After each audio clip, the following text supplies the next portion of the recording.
what can I say except they had it coming.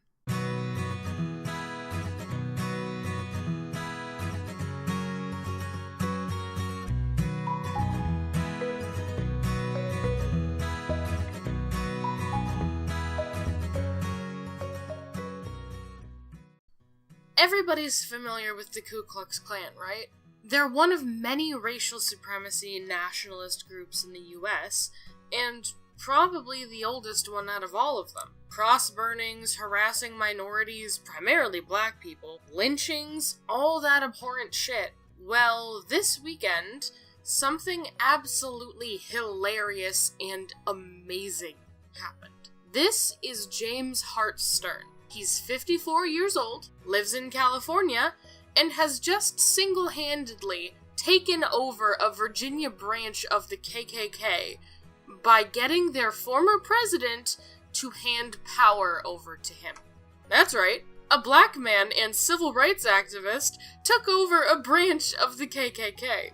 Stern has already given a significant amount of information to the Virginia police in regards to the group's association with the 2017 Charlottesville incident, but he is also planning to turn the Klan's website into a website about the history of the Holocaust.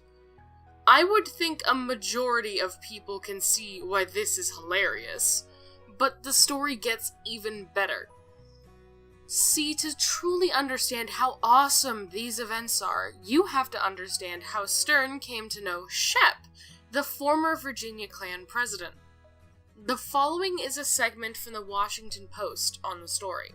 While serving time in prison in Mississippi for wire fraud, Stern says he befriended his cellmate and one-time KKK Grand Wizard, Edgar Ray Killen, who had been convicted in the 1964 killings of 3 civil rights workers. Though Stern said Killen regularly called him racial slurs, he nevertheless granted his cellmate power of attorney over his life story and estate. Killen's family and lawyer dispute the veracity of the deal. Stern was paroled from prison in 2011, and in 2016 he said he used his legal discretion to dissolve the Klan organization that Killen once led. Around 2014, Stern says Shep reached out to him to inquire about his relationship with Killen, who died in 2018.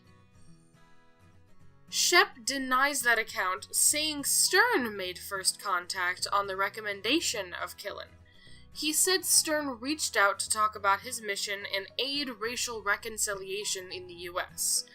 The two agree on what came next, a Race Relations Summit in California, where representatives from Shep's organization met with black leaders to talk about ways they could work together without violence. The hate group was founded under a different name in 1974 by 2 former officials of the American Nazi Party, according to the Southern Poverty Law Center.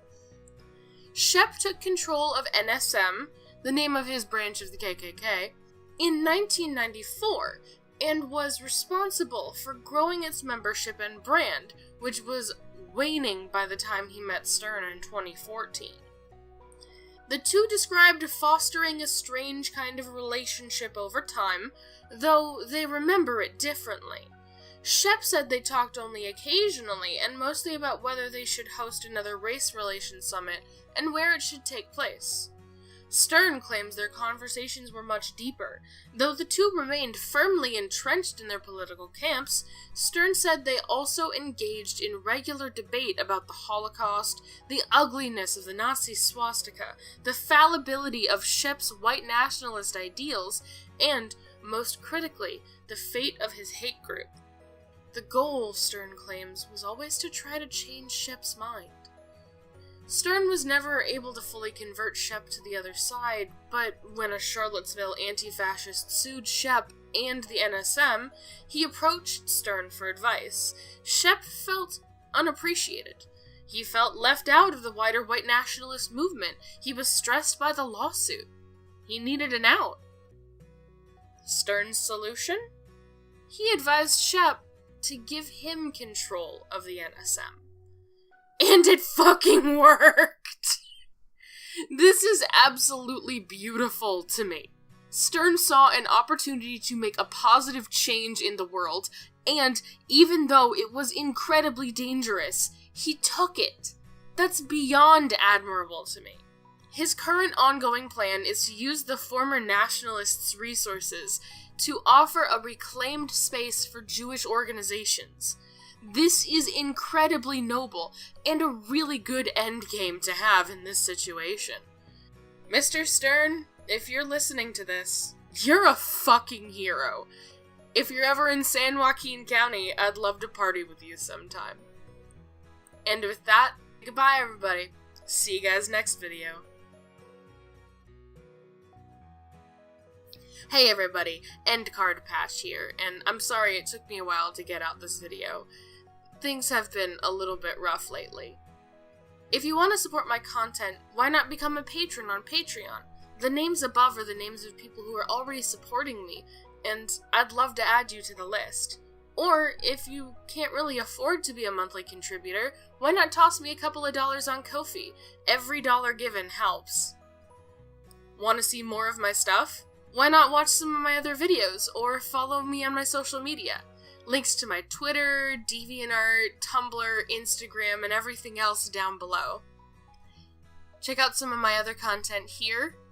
There should be a link to the playlist on your left, and a video picked out especially for you on the right, or click the button in the middle to subscribe to my channel. Stay safe, stay smart, and stay out of trouble. Bye!